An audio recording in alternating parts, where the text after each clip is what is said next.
എല്ലാ കുഞ്ഞുമക്കൾക്കും ബ്രൈറ്റ് ബോർഡിന്റെ ഓണാശംസകൾ. നിങ്ങൾക്ക് ഓണത്തിന്റെ കഥ എന്താണെന്നറിയാവോ? കഥ അറിയത്തില്ലെങ്കിൽ കേട്ടോളൂ. പണ്ട് പണ്ട് പണ്ട് കേരളം ഭരിച്ചിരുന്നത് മഹാബലി എന്ന് പറയുന്ന ചക്രവർത്തിയായിരുന്നു.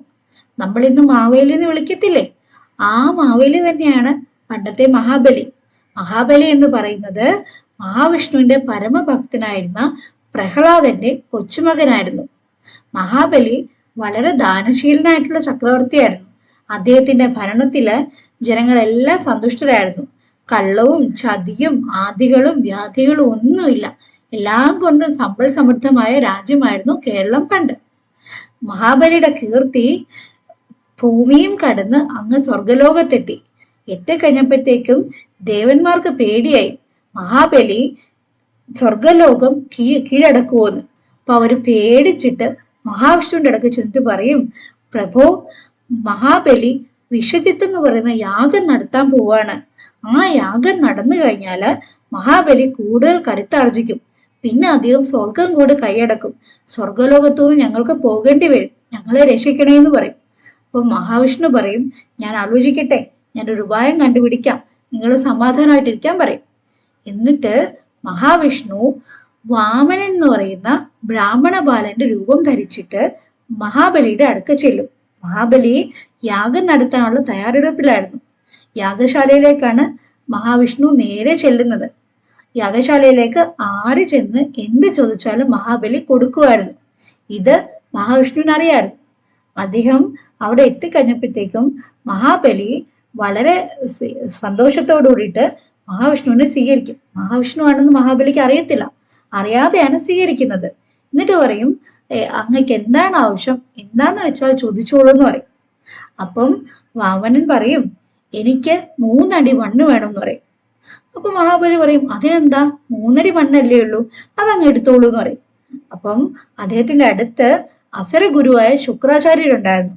ശുക്രാചാര്യര് പറയും, അടുത്ത മഹാബലി, ഇത് ദേവന്മാരുടെ തന്ത്രമാണ്, ഇത് വേഷം മാറി വന്ന മഹാവിഷ്ണുവാണ്, അങ്ങ് ഈ വാക്ക് കൊടുക്കാൻ പാടില്ല എന്ന് പറയും. അപ്പൊ മഹാബലി പറയും, സാരമില്ല ഗുരു, ഞാൻ എന്തായാലും വാക്ക് കൊടുത്തുപോയി, ഇനിയിപ്പൊ എനിക്ക് വാക്ക് പിൻവലിക്കാൻ പറ്റത്തില്ല, എന്താന്ന് വെച്ചാൽ ചെയ്യട്ടെ എന്ന് പറയും. എന്നിട്ട് മഹാബലി പറയും, എത്ര അടി മണ്ണ് വേണമെന്ന് വെച്ച് കഴിഞ്ഞാൽ അത് തരാമെന്ന് പറയും. അപ്പൊ മഹാവിഷ്ണു പറയും, ഞാനത് അളന്നെടുത്തോളാന്ന് പറയും. അങ്ങനെ ആവട്ടെ എന്ന് പറയും. അങ്ങനെ ആവട്ടെ എന്ന് പറയുമ്പോഴത്തേക്കും മഹാവിഷ്ണു ഭീമാകാരനായ രൂപത്തിലാവും. വാമനൻ വളർന്ന് വളർന്ന് വളർന്ന് വളർന്ന് ആകാശം മുട്ട വളരും. ആകാശം മുട്ട വളർന്ന് ഒരടിയില് ആകാശം മൊത്തം അളക്കും. അടുത്ത അടിയിൽ ഭൂമിയും. 3ാമത്തെ അടി വയ്ക്കാൻ സ്ഥലമില്ലാതായപ്പോഴത്തേക്കും വാമനൻ ചോദിക്കും, പ്രഭു, എനിക്ക് അടുത്ത അടി വെക്കാൻ സ്ഥലമില്ലല്ലോ, ഞാൻ എന്ത് ചെയ്യുമെന്ന് ചോദിക്കും. അപ്പൊ മഹാബലി അദ്ദേഹത്തിന്റെ കിരീടം ഊരിയിട്ട് പറയും, അങ്ങ് എന്റെ തലയിലേക്ക് കാല് വെച്ചോളൂ എന്ന് പറയും. അങ്ങനെ കാല് വെക്കുമ്പോഴത്തേക്കും മഹാബലി പാതാളത്തിലേക്ക് പോകും. പാതാളത്തിലേക്ക് പോകുന്നതിന് മുമ്പ് ബലി ഭഗവാനോടാണ് ആവശ്യം പറയും, പ്രഭു, എനിക്ക് എന്റെ പ്രജകളെ വർഷത്തിൽ ഒരിക്കലെങ്കിലും ഒന്ന് വന്ന് കാണണം.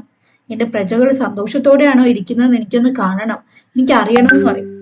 അപ്പൊ മഹാവിഷ്ണു പറയും, അതിനെന്താ കുഴപ്പമില്ല, ചിങ്ങമാസത്തിലെ തിരുവോണ ദിവസം അങ്ങയ്ക്ക് വന്ന് അങ്ങയുടെ പ്രജകളെ സന്ദർശിക്കാം, പ്രജകളുടെ ക്ഷേമം അന്വേഷിക്കാന്ന് പറയും. അപ്പൊ അങ്ങനെ ചിങ്ങമാസത്തിലെ തിരുവോണ ദിവസം എല്ലാ വർഷവും മഹാബലി തന്റെ പ്രജകളെ കാണാൻ വരും. അതിന്റെ ഓർമ്മയ്ക്കാണ് നമ്മൾ ഓണം ആഘോഷിക്കുന്നത്. ഓണം എങ്ങനെയൊക്കെയാ നമ്മൾ ആഘോഷിക്കുന്നത്? നമ്മൾ അത്തപ്പൂ ഇടും, പിന്നെ പുതിയ വസ്ത്രങ്ങൾ ധരിക്കും, ഓണക്കോടി വാങ്ങിക്കും ഇല്ലേ? ഓണക്കോടി വാങ്ങിക്കും. പിന്നെ നമ്മൾ സദ്യ ഉണ്ണും, ഊഞ്ഞാലാടും, ബന്ധുക്കൾ എല്ലാവരും കൂടും. അങ്ങനെ എല്ലാവരും കൂടെ മഹാബലി തമ്പുരാനെ വരവേൽക്കുന്നതിന്റെ ഓർമ്മയ്ക്കാണ് നമ്മൾ ഓണം ആഘോഷിക്കുന്നത്. എല്ലാവർക്കും അപ്പൊ കഥ ഇഷ്ടമായോ? ഇഷ്ടമായെങ്കിൽ പറയണേ.